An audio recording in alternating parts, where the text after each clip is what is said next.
Okay right, నేను మీ సిద్ధార్థ. మీరు చూస్తున్నది విద్యావన్ ఆర్ టెక్నో ఎడ్యుకేషన్. అయితే మనం ఈ రోజు నుంచి ఏం ఫోకస్ చేద్దామంటే కంప్లీట్ గా తెలంగాణ వాళ్ళ స్టూడెంట్స్ కి సంబంధించినటువంటి సిలబస్, కామర్స్ సిలబస్ ఏదైతే ఉందో, commerce and accountancy first year syllabus మరియు సెకండ్ ఇయర్ సిలబస్ కూడా మనం కంప్లీట్ చేయబోతున్నాం ఇక పై నుంచి.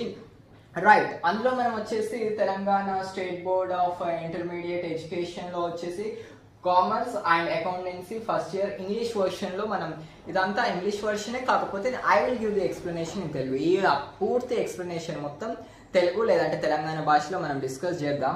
It's nothing make any difference. Okay, then అసలు ఈ దీంట్లో ఉన్నటువంటి టాపిక్స్ ఏవైతే ఉన్నాయో వీటిని ఒకసారి చూసుకొని దాని తర్వాత ఇందులో ఓన్లీ మెయిన్ క్వశ్చన్స్ మాత్రమే వన్ షాట్ లో 1 లెసన్ కంప్లీట్ చేయబోతున్నాం. మనకు తెలుసు సుమారుగా మనకి 5 లెసన్స్ ఉన్నాయి.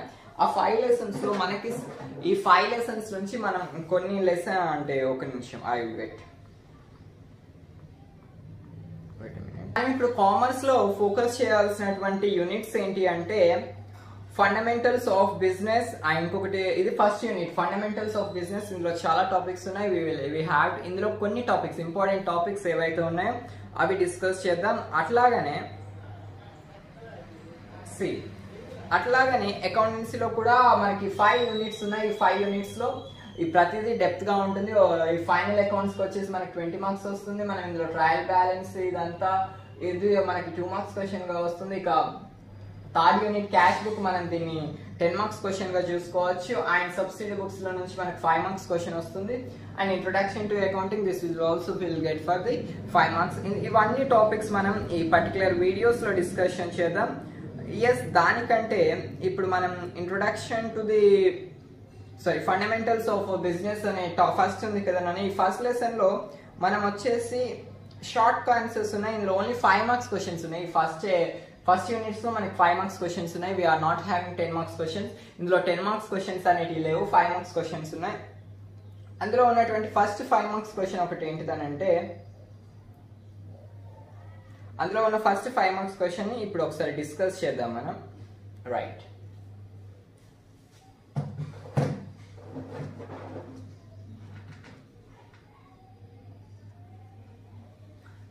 ఫస్ట్ 5 మార్క్స్ క్వశ్చన్ ఒకటి ఏంటిదనంటే define business, explain its characteristic futures. ఒకసారి దీన్ని స్క్రీన్ షాట్ తీసి పెట్టుకోండి. దీని తర్వాత మనం ఈ పూర్తి ఆన్సర్ ఒకసారి మనం డిస్కస్ చేద్దాం.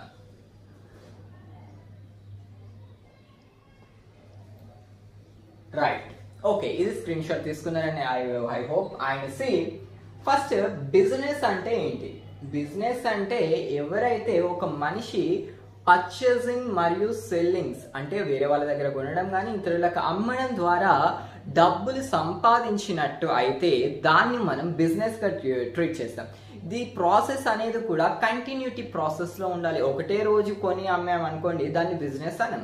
ఈ ప్రాసెస్ అంతా కంటిన్యూస్ గా ఉంటేనే దాన్ని మనం బిజినెస్ అంటాం.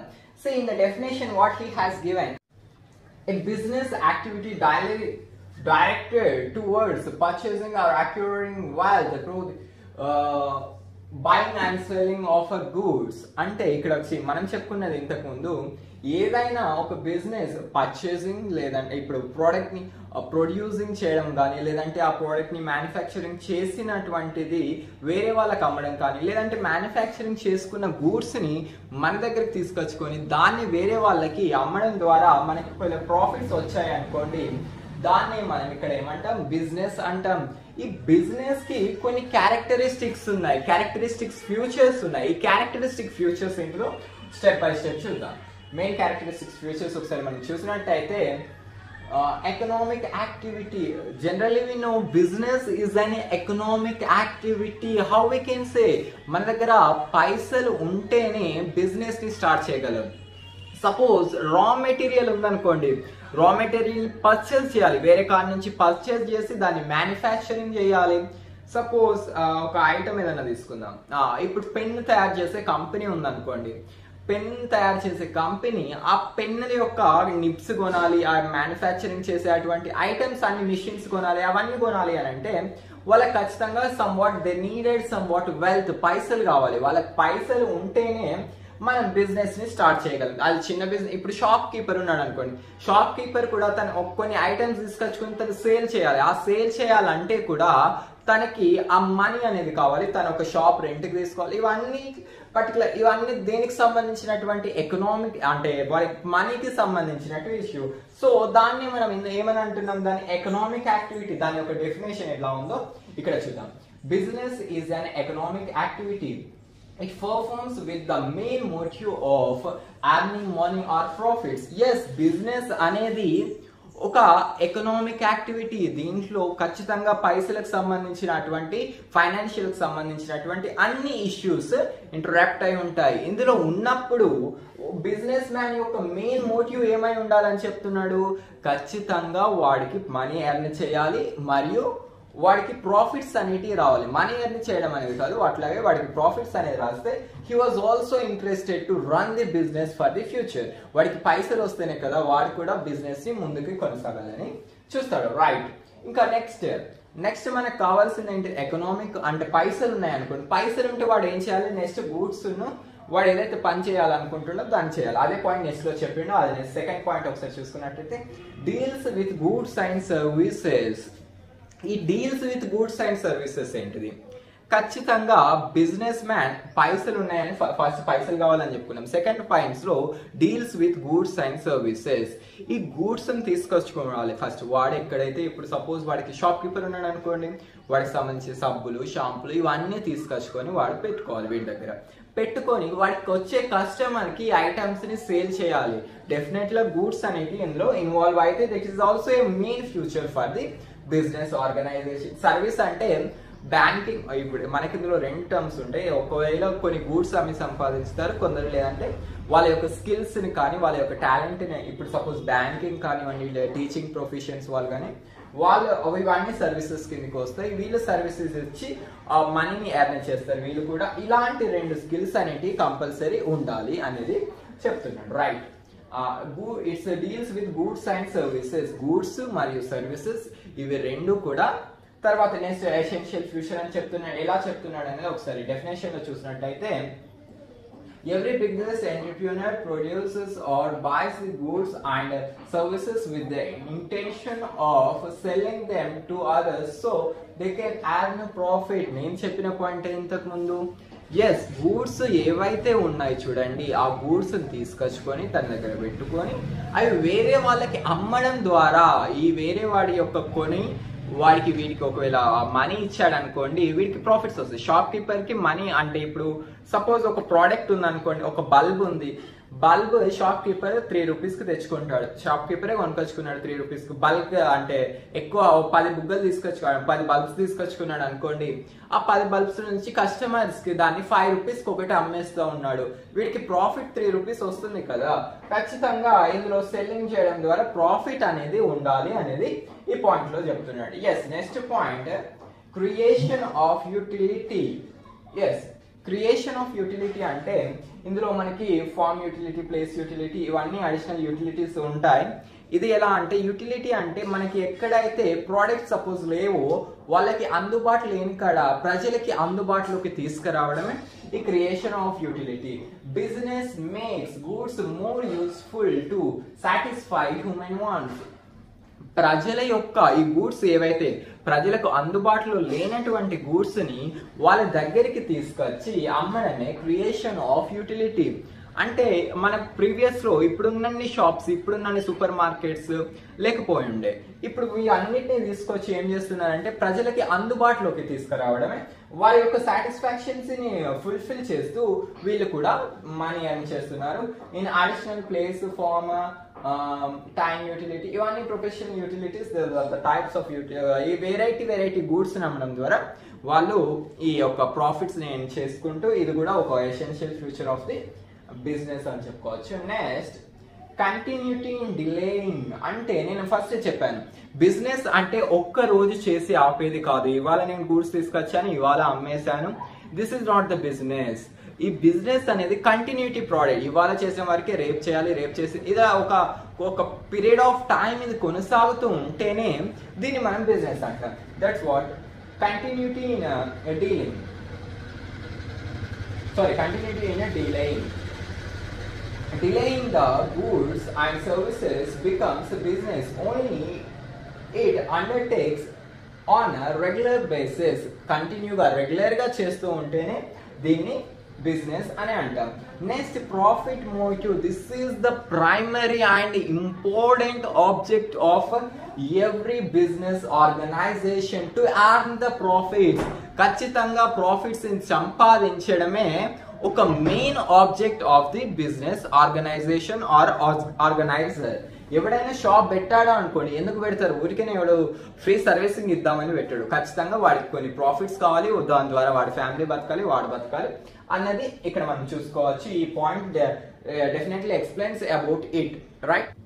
ఓకే, ఇందులో ఉన్నటువంటి ఇంకో ఇంపార్టెంట్ క్వశ్చన్, ఇదే ఫండమెంటల్స్ ఆఫ్ బిజినెస్ లో ఉన్నటువంటి ఇంకో ఇంపార్టెంట్ క్వశ్చన్ మనం చూసినట్టయితే, what you meant by industry, explain various types of industries with the suitable examples. ఇక్కడ అసలు ఇండస్ట్రీ అంటే ఏంటి, ఆ ఇండస్ట్రీకి కావాల్సినటువంటి ఆ వేరియస్ టైప్స్ ఏంటి, ఆ టైప్స్ మరియు ఆ కొన్ని ఎగ్జాంపుల్స్ ఇవ్వమని మనకి ఇక్కడ అడిగాడు, రైట్? అసలు ఇండస్ట్రీ అంటే ఏంటిది? ఇండస్ట్రీ అని అంటే ప్రొడక్షన్ సైడ్ ఉన్న, అంటే మ్యానుఫ్యాక్చరింగ్ కానీ ప్రొడక్షన్ చేసే సైడ్ ఏదైతే ఉంటుందో దాన్ని మనం ఇండస్ట్రీ అంటాం, రైట్? ప్రొడక్షన్ సైడ్ ఏమంటాం మనం? ఇండస్ట్రీ అని అంటాం. ఆ ప్రొడక్షన్ సైడ్ ద్వారా మనం కూడా మనీ ఎర్న్ చేసి, అండ్ ఈ ప్రొడక్షన్ మనం ఓన్లీ ఇండస్ట్రీ గురించి అడిగాడు ఇక్కడ. ఒకసారి ఆ డెఫినేషన్ చూద్దాం. Industry is that branch of the business which is considered with the production of goods and services. Industry అంటే ఏమని చెప్తున్నాడు? Production of goods and service is known as a industry అని చెప్పుకోవచ్చు, రైట్? ఈ ప్రొడక్షన్ సైడ్ నే మనం ఇక్కడ production side of the business దీన్నే మనం ఏమని చెప్పుకుంటాం నాన్న? ఇండస్ట్రీ అని చెప్పుకుంటాం, right? Next various types of industry. అసలు ఇండస్ట్రీస్ లో ఎన్ని టైప్స్ ఉన్నాయి, అవి ఏంటి ఏంటి అనేది మనం ఇక్కడ టైప్స్ ఆఫ్ ఇండస్ట్రీలో వీ కెన్ సీ, రైట్? ఒకసారి చూసుకున్నట్టయితే మనకి first primary industry. Primary industry is considered with the production of the goods by undertaking all types of farming and associated occupations basis on the related with the nature. Okay, right? ఏదైతే ప్రకృతికి సంబంధించినటువంటి production జరుగుతుందో దాన్ని మనం ఇక్కడ ఏమంటామంటే primary industry అని అంటామని మనకి ఇక్కడ ఫస్ట్ ఎగ్జాంపుల్స్ లో చెప్పాడు. ప్రొడక్షన్ జరిగేటువంటి ప్రొడక్షన్ ఏదైతే న్యాచురల్ గా జరుగుతుందో, ఫార్మింగ్ అండ్ ఈ ప్రాసెస్ అంతా ఏదైతే ఉందో అది న్యాచురల్ గా ఉండేటువంటి ప్రాసెస్ అయితే, ప్రకృతి ద్వారా మనకు వచ్చేదైతే దాన్ని మనం ఏమని చెప్పుకోవచ్చు? మనం ప్రైమరీ ఇండస్ట్రీ అని చెప్పుకోవచ్చు. Example, this is the perfect example, agriculture farming అని చెప్పుకోవచ్చు. ఎలా అంటే ప్యాడీ కానివ్వండి, మనకు వీట్ కానివ్వండి, ఇవన్నీ మనకు న్యాచురల్ నుంచి అంటే ప్రకృతి ద్వారా మనం పండించేటువంటి ప్రొడక్షన్. ఈ ప్రొడక్షన్ సేల్ చేయడం ఇదంతా ఒక ప్రాసెస్. ఇది కూడా మనం ఒక ప్రైమరీ ఇండస్ట్రీగా మనం చెప్పుకోవచ్చు, రైట్? నెక్స్ట్ వచ్చేసి genetic industry. Genetic industries are those industries which are engaged in the reproduction and multiplication of certain species of plants and animals. ఇక్కడ ఏవైతే రీప్రొడ్యూసింగ్ అంటే ఒక ప్రోడక్ట్ అంటే రెండు చెట్లు ఉన్నాయి చూడండి, ఆ చెట్టు నుంచి కొత్త చెట్టును పుట్టించడం కానివ్వండి, ఒక కొత్త ప్రోడక్ట్ రెండు కలయికల ద్వారా ఒక కొత్త ప్రోడక్ట్ ని తీసుకురావడమే మనం ఇక్కడ జెనెటిక్ ఇండస్ట్రీగా, పౌండరీస్ కానీ క్యాటిల్ ఇవన్నీ మనం ఇది జెనెటిక్ ఇండస్ట్రీగా మనం చెప్పుకోవచ్చు, రైట్? Extractive industry. ఈ ఎక్స్ట్రాక్టివ్ ఇండస్ట్రీ అని అంటే ఏంటంటే, ఎక్స్ట్రాక్షన్ అంటే ఏదైతే భూమిలో నుంచి తవ్వి, ఎక్స్ట్రాక్షన్ డ్రాయింగ్ అవుట్, దీన్ని భూమిలో నుంచి తవ్వి తీయడం ద్వారా వచ్చే సోర్స్ కానివ్వండి, అంటే వచ్చే ప్రొడక్షన్ ఏదైతే ఉంటుందో దాన్ని ఎక్స్ట్రాక్టివ్ ఇండస్ట్రీ అంటాం. ఒకసారి డెఫినేషన్ చూస్తే, extraction industry considers with the extraction or drawing out of goods from soil or air or ఇలాంటి ఎక్సెట్రా థింగ్స్. మనం ఇవన్నిటి నుంచి మనం బయటికి తీస్తే న్యాచురల్ నుంచి, ఇది కూడా ఒక నేచర్ నుంచి డైరెక్ట్ గా ప్రోడక్ట్ ని బయటకు తీయడం ద్వారా మనం మనీ ఎర్న్ చేయొచ్చు. లైక్ కోల్ కానీ, ఆయిల్స్ కానీ, ఫుయల్స్ కానీ, ఇవన్నీ జెనెటిక్ ఇండస్ట్రీ కిందకి వస్తాయి. Next manufacturing industry. అసలు ఈ మ్యానుఫ్యాక్చరింగ్ ఇండస్ట్రీ, ఒకసారి మ్యానుఫ్యాక్చరింగ్ ఇండస్ట్రీ గురించి చూద్దాం.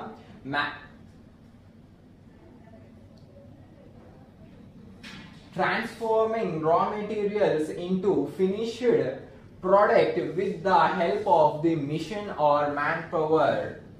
ఒక ప్రోడక్ట్ ఉందనుకోండి, రా మెటీరియల్స్, సపోజ్ కోల్ ఉంది, కోల్ నుంచి మనం పవర్ తయారు చేస్తాం, ఇది ఒక టైప్ అనుకోండి. లేదంటే కాటన్ ఉంది, కాటన్ నుంచి మనం క్లోత్స్ తయారు చేస్తాం, ఇదొకటి అనుకోండి. ఇలాంటి వాటి మ్యానుఫ్యాక్చర్ ఒకవేళ మిషన్స్ ఉపయోగించి కానీ, రా మెటీరియల్ ఉపయోగించి ఫినిష్డ్ గూడ్స్ అంటే కొన్ని ఐటమ్స్ యూజ్ చేసి దాన్ని ఫినిష్డ్ గూడ్స్ గా తయారు చేయడాన్ని మనం ఇక్కడ మ్యానుఫ్యాక్చరింగ్ ఇండస్ట్రీ అంటాం. ఎగ్జాంపుల్, మనము సపోజ్ ప్రైమరీ ఇండస్ట్రీ వాళ్ళు ఏం చేస్తారు, అగ్రికల్చర్ దాని కిందకి వస్తుందని చెప్పుకున్నాం కదా, అక్కడ నుంచి కొద్దిగా కాటన్ వచ్చింది అనుకోండి, కాటన్ బల్క్ కాటన్ ఉంటుంది. ఆ కాటన్ నుంచి మనం ఏం చేస్తాం, క్లాత్ అంటే బట్టలు ఉన్నాయి చూడండి, ఈ బట్టల్ని ఫామ్ చేసినట్టయితే, క్లాత్ ఫామ్ చేసినట్టయితే దాన్ని మనం టెక్స్టైల్ ఇండస్ట్రీ అనుకోవచ్చు, లేదంటే కెమికల్ ఇండస్ట్రీ, ఇట్లా డిఫరెంట్ క్లాత్ ఇండస్ట్రీ, ఇలాంటి డిఫరెంట్ అంటే ఏదైతే మ్యానుఫ్యాక్చర్ రా మెటీరియల్స్ ని మ్యానుఫ్యాక్చరింగ్ చేస్తుందో అవన్నిటిని కూడా మనం ఇక్కడ మ్యానుఫ్యాక్చరింగ్ ఇండస్ట్రీలో మనం చూసుకోవచ్చు. Next construction industry. Construction industry అని అంటే ఏంటంటే, సపోజ్ ఒక మనం ఏమంటారు, కాంట్రాక్టర్ ఉన్నాడు అనుకోండి, కాంట్రాక్టర్ కి ఒక బ్రిడ్జ్ కన్స్ట్రక్ట్ చేయమనే కానివ్వండి, ఇలాంటి different types of building construction చేయమనండి, ఈ ఒక పెద్ద ప్రోడక్ట్స్ ని ఒక కన్స్ట్రక్షన్ వాళ్ళకి ఇస్తే దాన్ని మనం కన్స్ట్రక్షన్ ఇండస్ట్రీ కిందకి వస్తే. ఒకసారి ఇక్కడ పాయింట్ లో ఏం చెప్తున్నాడు మనం చూసినట్టయితే, particularly construction industry take up the work of construction of buildings and dams etc. ఈ బిల్డింగ్స్, డ్యామ్స్ ని కట్టినట్టయితే దీన్ని మనం కన్స్ట్రక్టివ్ ఇండస్ట్రీ కిందకి వస్తే. ఎగ్జాంపుల్ కూడా దీనికి బిల్డింగ్స్ అండ్ డ్యామ్స్ అని రాసుకోవచ్చు, రైట్. ఇంకా ఏమన్నా ఇండస్ట్రీస్ గురించి ఇచ్చాడా? ఓకే, ఇవ్వలేదు. Okay, this 5 points are more than enough for the 5 marks question. ఇవన్నీ మనం డిస్కస్ చేసేటి అని 5 marks క్వశ్చన్స్ లో వచ్చేటి. Yes, right. నెక్స్ట్ క్వశ్చన్ వచ్చేసి మనం, okay, what is commerce, discuss it branches. అసలు కామర్స్ అంటే ఏంటి? మనం చదివే సబ్జెక్ట్ కామర్స్ కదా, అదే కదా. ఓకే, కామర్స్ అంటే ఏంటిదో ఒకసారి చూద్దాం. Commerce is an organised system for exchanging of goods between the member of the industrial world. ఈ కామర్స్ అని అంటే ఏంటో మనకి ఇక్కడ చెప్పాడు. ఏంటిదట? Exchange of goods. ఇది ఎక్స్చేంజ్ ఆఫ్ గూడ్స్ అంటే ఎలా అని చెప్పాలని అంటే, ఇన్సైడ్ ద కంట్రీ ఉంటుంది, ఇది ఎక్స్ట్రా అంటే అవుట్ సైడ్ ది కంట్రీ ఉంటుంది. ఆ పాయింట్స్ ని మనం క్లియర్ గా చూసినట్టయితే మనకి అర్థమవుతుంది. కామర్స్ లో మనకు వచ్చేసి 2 branches ఉన్నాయని చెప్తున్నాడు. ఒకటేమో ట్రేడ్, ఇంకొకటి AIDS to the trade. First trade అంటే ఏంటో చూద్దాం. Trade, it connects with the buying and selling of the goods. Trade by classified into 2 types. ఈ ట్రేడ్ లో అసలు ట్రేడ్ అంటే ఏంటిది? Buying and selling of the goods is nothing but the trade. ఈ trade లో 2 types ఉన్నాయట. ఏంటిది? ఒకటి హోమ్ ట్రేడ్, ఇంకొకటి ఫారెన్ ట్రేడ్. ఈ హోమ్ ట్రేడ్ అంటే ఏంటో చూద్దాం ఇప్పుడు ఒకసారి. Home trade is also known as a domestic trade. Home trade is carries on within the boundaries of a nation. అంటే ఇది కంట్రీ యొక్క చుట్టూ, ఒక సపోజ్ మన ఇండియా ఉంది అనుకోండి, ఒక ప్రోడక్ట్ ఉంది, నేనే మ్యానుఫ్యాక్చరింగ్ చేస్తున్నాను అనుకోండి, బల్బ్స్ మ్యానుఫ్యాక్చరింగ్ చేస్తున్నా. ఈ బల్బ్ అన్నిటిని నేను ఒక ఇండియాలోనే డిస్ట్రిబ్యూట్ చేసి సేల్ చేశాను అనుకోండి, సేల్ చేసి పర్చేసెస్ అన్ని ఇండియాలోనే జరిగితే దాన్ని హోమ్ ట్రేడ్ అని అంటాం. ఈ హోమ్ ట్రేడ్ లో మళ్ళీ 2 types గా డివైడ్ అయి ఉంది. ఒకటి వచ్చేసి హోల్సేల్ ట్రేడ్, ఇంకొకటి రీటైల్ ట్రేడ్. హోల్సేల్ ట్రేడ్ అని అంటే ఏంటిదంటే, buying and selling of goods in larger quantity. ఒకవేళ బల్క్ అమౌంట్ ఆఫ్ గూడ్స్ నేను సేల్ చేస్తున్నాను అనుకోండి విత్ ఇన్ ద కంట్రీ, దాన్ని we can call it as a wholesale. Okay, next retail అంటే ఏంటంటే buying and selling of goods in smaller quantity. చిన్న మొత్తంలో ఈ సేల్స్ జరుపుతున్నాను అని అంటే దాన్ని మనం ఇక్కడ రిటైల్ అని అనుకోవచ్చు, రైట్. నెక్స్ట్ వచ్చేసి ఫారెన్ ట్రేడ్. ఈ ఫారెన్ ట్రేడ్ అంటే ఏంటి అనేది చూద్దాం. Okay, right. నెక్స్ట్ వచ్చేసి మనకు ఫారెన్ ట్రేడ్ అంటే ఏంటి? Buying and selling of goods buying and selling of goods and services between two or more than countries.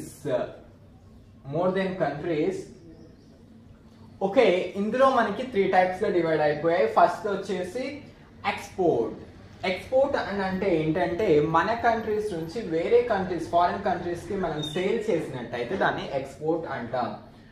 అదే what is the definition, perfect definition చూసినట్టయితే sale of goods to the foreign countries, వేరే అది మన country కాకుండా వేరే foreign countries కి sale చేసినట్టయితే దాన్ని మనం ఇక్కడ ఎక్స్పోర్ట్ అంటాం. ఇంపోర్ట్ అని అంటే purchasing of goods from foreign countries నుంచి మనం పర్చేస్ చేసినట్టయితే దాన్ని ఇంపోర్ట్ అంటాం, రైట్. ఇది ఎక్స్పోర్ట్ అని అంటే ఏంటిదనంటే buying of goods from one country. అంటే ఇక్కడ ఏముందంటే ఒక కంట్రీ నుంచి మనం కొని మరొక కంట్రీస్ కి అదే గూడ్స్ ని అమ్మినట్టయితే అది definitely comes under this external trade కిందకి వస్తుంది, రైట్. నెక్స్ట్ క్వశ్చన్ మనం ఇక్కడ చూసినట్టయితే, నెక్స్ట్ క్వశ్చన్ కాదు, ఇందులోనే ఇంకా కొన్ని ఉన్నాయి. ఎయిడ్స్ టు ది ట్రేడ్ వచ్చేసి ట్రాన్స్పోర్ట్, కమ్యూనికేషన్, ఇవన్నీ ఇండస్ట్రియల్, బ్యాంకింగ్, అడ్వర్టైజింగ్, ఇవన్నీ మనకి వచ్చినట్టయితే ఎయిడ్స్ టు ది ట్రేడ్ లో వస్తాయి. వీటి గురించి మీరు డీప్ గా రాయాలంటే అది ఈజీగానే ఉంటాయి, ఒకసారి చూస్తే మీరు రాయొచ్చు, రైట్. నెక్స్ట్ క్వశ్చన్ మనం ఇక్కడ డిస్కస్ చేసినట్టయితే define trade and explains various types of aids to trade అనేది ఇక్కడ పర్టికులర్ గా we are going to concentrate. Okay, next question మనం చూసుకున్నట్టయితే define trade and explains various types of aids to the trade. ఇది అడిగితే మనకి define trade and what are the aids to trade ఒకవేళ అడిగితే 10 మార్క్స్ లో అడగచ్చు, మాక్సిమం అడగలేదు ఈ సంవత్సరం అయితే మనకు తెలిసినట్టయితే. 5 మార్క్స్ లోనైతే డెఫినెట్ గా అడగచ్చు. ఇది కూడా 5 మార్క్స్ కి చాలా ఇంపార్టెంట్ అయిన క్వశ్చన్, ఇది ఖచ్చితంగా నేర్చుకొని ఉండాలి అని ఐ హోప్. ఓకే, సి మనం ట్రేడ్ అంటే ఇంతకు ముందు తెలుసుకున్నాం. Trade is the branch of the commerce. It's considers with the buying and selling of the goods with the various types of the aids to the trade. Okay, right, this is the definition ఇంతకు ముందు మనం చూసాం, right. ఇక్కడ first మనకు ఇందులో types ఉన్నాయి కదా. First type వచ్చేసి ఏంటంటే transport. It is the one of the aids to the trade. Transport అనేది కూడా ఒకటి ఎయిడ్స్ టు ది ట్రేడ్ లో ఒక భాగమే, right. which facilitate the distribution of goods and services smoothly and timely. Transportation creates the place utility to the goods and services. ఖచ్చితంగా మనం product ని sale చేయాలి అంటే ట్రాన్స్పోర్టేషన్ అనేది మనకి ఖచ్చితంగా కంపల్సరీ అండ్ ఇంపార్టెంట్. మనం ఏదైతే ఉందో ట్రేడ్ లో ఇది కూడా ఒక భాగం, ఒక type of aids to trade. Trade లో ఇది కూడా it is also playing one crucial role in the aids to the trade. ఇక నెక్స్ట్ వచ్చేసి it is also one of the type in the aids to the trade. Next వచ్చేసి communication. Okay, next చూసుకున్నట్టయితే communication, information from one person to another, finalize the settled the terms of selling, such price of the goods, discount allowed, etc. ఇక్కడ ఏదైతే ఒక price గురించి కానివ్వండి, ఇతరత్ర discounts గురించి కానివ్వండి, ఖచ్చితంగా కస్టమర్ టు కస్టమర్ టెలికమ్యూనికేషన్ కానివ్వండి, లేదంటే లెటర్ కమ్యూనికేషన్ కానివ్వండి, లేదంటే ఆడియో కాల్స్ వీడియో కాల్, ఇలాంటి కమ్యూనికేషన్ అనేది ఖచ్చితంగా customer and the seller is needed. ఇది కూడా ఎయిడ్స్ టు ట్రేడ్ లో one of the important type అనేది చెప్పుకోవచ్చు. వేర్ హౌసింగ్ అంటే ఏంటంటే చూద్దాం ఒకసారి. It is another AIDS to trade which facilitates the store of goods. ఎప్పుడైతే గూడ్స్ కు ఒక మంచి ధర వచ్చేదాకా వీటిని స్టోర్ చేసి అమ్ముతారు చూడండి, దాన్నే వేర్ హౌసింగ్ అని అంట. ఇది ఇక్కడ డెఫినేషన్ కూడా అదే ఉంది, రైట్. నెక్స్ట్ ఫోర్త్ టర్మ్ వచ్చేసి మనం ఏం చెప్పుకోవచ్చు, insurance. Insurance regards the problems of the risk of the business in the subject of to the risk and uncertainty. ఎప్పుడైనా ఇన్సూరెన్స్ అనేది కొన్ని బల్క్ ప్రోడక్ట్స్ కొన్నప్పుడు, ఇది మనం ఫారెన్ ట్రేడ్ లో కానివ్వండి, ఇది లార్జ్ అమౌంట్ ఆఫ్ ట్రేడ్ అంటే బిజినెస్ చేస్తున్నాం కదా, ఇందులో మనకు కంపల్సరీ మనకు రిస్క్ అనేది ఉంటుంది. ఒకవేళ యాక్సిడెంట్స్ కావచ్చు, ఫైర్ యాక్సిడెంట్స్ కావచ్చు, నార్మల్ గా బైక్ ఎలాంటి ప్రోడక్ట్స్ తీసుకునేటప్పుడు ఎలాంటి ప్రోడక్ట్ పైకి ఇన్సూరెన్స్ చేపించడం ద్వారా it is also one of the aids to the trade అని ఇది ఒక టైప్ గా మనం చెప్పుకోవచ్చు. Next banking. Banking is the place of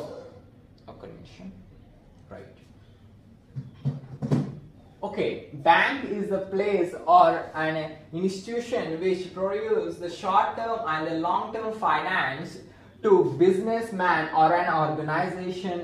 ఇప్పుడు మనీ లేవనుకోండి, బిజినెస్ ఈ బ్యాంకింగ్ అనే సిస్టమ్ ద్వారా ఈ కెన్ తన దగ్గర కొన్ని మనీ అనేది జమ చేసుకోవచ్చు. అది ఒకవేళ షార్ట్ టర్మ్ లో కానివ్వండి, లేదంటే లాంగ్ టర్మ్ ఫైనాన్స్ తీసుకొని ఈ యొక్క బిజినెస్ ని రన్ చేసుకోవచ్చు. వాళ్ళకి ఒకవేళ ఏదైనా ప్రాబ్లమ్స్ వాళ్ళకి ఒకవేళ ఫేస్ చేస్తున్నారు అనుకోండి, ఇక్కడ చూస్తే it is also solve the problems of payments or the facilities to exchange the buyers and the sellers. ఇప్పుడు వేరే కంట్రీకి వెళ్ళి పేమెంట్ చేయాలంటే అది కష్టం. అదే ఒకవేళ మన బ్యాంక్ నెంబర్ చెప్పి వాడిని మనీ మన బ్యాంక్ అకౌంట్ లోకి వేయమంటే వాళ్ళు ఈజీగా ట్రాన్స్ఫర్ చేయవచ్చు. ఇక్కడ ఏ ప్లేస్ లో ఉన్నటువంటి ఆ బ్యాంకింగ్ అనే ఫెసిలిటీ మనకు ఇలా యూజ్ అవుతుంది. నెక్స్ట్ వచ్చేసి మోస్ట్ ఇంపార్టెంట్ వచ్చేసి మనకి ఏంటిదనంటే advertising helps the customer to know about the various brands manufactured by the several manufacturers. ఏదైతే ప్రోడక్ట్ ఒక మ్యానుఫ్యాక్చరింగ్ కంపెనీ తయారు చేస్తుందో వాళ్ళ యొక్క కంపెనీ ద్వారా అడ్వర్టైజ్ చేసి, ఇప్పుడు కోల్గేట్ ఉంది, పెప్సిడెంట్ ఉంది, ఇవన్నీ డిఫరెంట్ టైప్స్ పేస్ట్లలో. ఈ పేస్ట్లలో వాళ్ళకి నచ్చి కోల్గేట్ అనేది ఇప్పుడు మార్కెట్ లీడింగ్ లో ఉంది. ఇలాంటి వాళ్ళ బ్రాండ్ వాళ్ళు ఎక్స్ప్లోర్ అంటే వాళ్ళ ప్రజలకు తెలియని, కస్టమర్కి తెలియని చేసేది advertising. It is also one of the future in the aids to the trade. These are the 6 important points of the aids to the trade. ఇప్పుడు మనం ఈ 5 marks questions, these are the 4 మనం నాకు తెలిసి దగ్గర 4 questions డిస్కస్ చేశాం. ఈ 4 questions అనేటివి చాలా ఇంపార్టెంట్. రైట్, 4 questions డిస్కస్ చేసాం.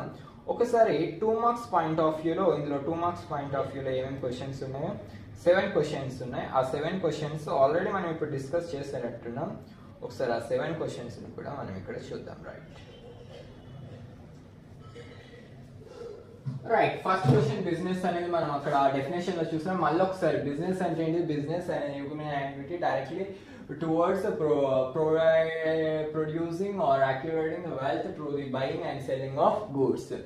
ఏదైనా ఒక ప్రోడక్ట్ లేదంటే ప్రొడ్యూస్ చేయడం కానివ్వండి, వేరే వాళ్ళ దగ్గర నుంచి తీసి మనం కస్టమర్ కి అమ్మడం ద్వారా మనకి ప్రాఫిట్స్ వస్తే దాన్ని మనం బిజినెస్ అంటాం. క్వశ్చన్ ఏంటి అంటే profession. A profession is an occupation or organisation interest run the personal service of the specialized and expert nature. అంటే ఇక్కడ ప్రొఫెషన్ అనేది జనరల్ గా మనం చెప్పుకున్నట్టయితే ఒక స్పెషల్ ఇంట్రెస్ట్ ద్వారా చేసేది మనం ప్రొఫెషన్ అని చెప్పుకోవచ్చు. ఎగ్జాంపుల్ టీచింగ్ ప్రొఫెషన్ ఉందనుకోండి, వాళ్ళకి అది ఎక్స్పీరియన్స్ ద్వారా కానివ్వండి, లేదంటే వాళ్ళకున్న స్పెషల్ ఇంట్రెస్ట్ ద్వారా వచ్చేటువంటి ఇంట్రెస్ట్. లైక్ ఇవన్నీ కూడా మనం జనరల్ గా డాక్టర్ కానివ్వండి అన్నిటి కూడా మనం ప్రొఫెషన్ కింద మనం ట్రీట్ చేయొచ్చు. రైట్, నెక్స్ట్ వచ్చేసి employment. Employment is the relationship between the parties. Two parties, one party runs his service on the contract basis, hence the relationship between the two parties will be employee and employer. Employee and employer వస్తుంది. Right, ఇక్కడ mistake పడింది. Right, ఇక్కడ ఈ employment అంటే ఏంటంటే ఇది ఇద్దరు persons మధ్యలో ఉండే అటువంటి రిలేషన్షిప్. ఆ ఇద్దరు పర్సన్స్ ఎవరని అంటే ఎంప్లాయీ అండ్ ఎంప్లాయర్. ఎంప్లాయీ అని అంటే జాబ్ ఇచ్చిన వాడిని మనం ఎంప్లాయర్ అని వాడిని అంటాం. ఎంప్లాయీ అంటే ఎవడైతే వర్క్ చేస్తున్నాడు చూడండి వాడిని ఎంప్లాయీ అని అంటాం. రైట్. ఇక్కడ మనం చూసుకున్నట్టయితే ఆ సర్వీసెస్ వీళ్ళిద్దరి మధ్యలో ఉన్నటువంటి కాంట్రాక్ట్ బేసిస్ కానివ్వండి అవన్నిటి మధ్యలో ఈ వీళ్ళిద్దరూ కలిస్తేనే దాన్ని మనం ఎంప్లాయ్మెంట్ అని అనవచ్చు. Next risk.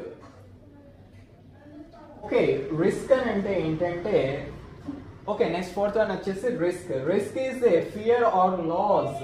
ఇక్కడ రిస్క్ ఎప్పుడైతే వస్తుంది అని ఊహిస్తాం చూడండి, అప్పుడు మనం ఏం చేస్తారు, కొంతమంది రిస్క్ వస్తుందేమో అని కొంతమంది ఇన్సూరెన్స్ చేపిస్తూ ఉంటారు. ఇది ఒక అజెప్షన్. రిస్క్ ఎంత ఉంటుంది ఆ పర్సన్ ఇప్పుడు ఈ బిజినెస్ చేస్తే రిస్క్ ఎంత ఉంటుందో ఫస్ట్ అజెప్షన్ అనేది వాళ్ళు చేసి పెట్టుకొని ఉండాలి. ఇక హోమ్ ట్రేడ్, ఎక్స్పోర్ట్ ట్రేడ్, ఇవన్నీ ట్రేడ్స్ గురించి మనం ఆల్రెడీ చదివాం. Yes right. ఎక్స్ట్రాక్టివ్ ఇండస్ట్రీ గురించి కూడా we already read. And industry extracting out or they drawing out, ఇదంతా మనం చదివిన questions. These are also important. ఒకసారి మీరు స్క్రీన్ షాట్ ఆర్ ఎనీథింగ్ తీసుకొని నోట్ చేసి పెట్టుకొని you have to maintain the one book. ఇవన్నీ క్వశ్చన్స్ ని రాయండి. నేను ఈ వీడియో కింద మీకు కంప్లీట్ గా దీనికి సంబంధించిన నోట్స్ యొక్క PDF అనేది ఇస్తాను. ఇది కూడా జిరాక్స్ ఆర్ నోట్ చేసి పెట్టుకోవడం. It's really good for your annual examinations. You can score easily. ఇందులో మనకు వచ్చేసి ఒక 5 మార్క్స్ క్వశ్చన్, 2 మార్క్స్ క్వశ్చన్ వచ్చే అటువంటి అవకాశం ఉంటుంది. 7 మార్క్స్ క్వశ్చన్స్ కంప్లీట్ గా మనం ఏవైతే 5 మార్క్స్ అవి డిస్కస్ చేసాం, 4 questions, 7 discuss. These are more than enough for you. And thank you for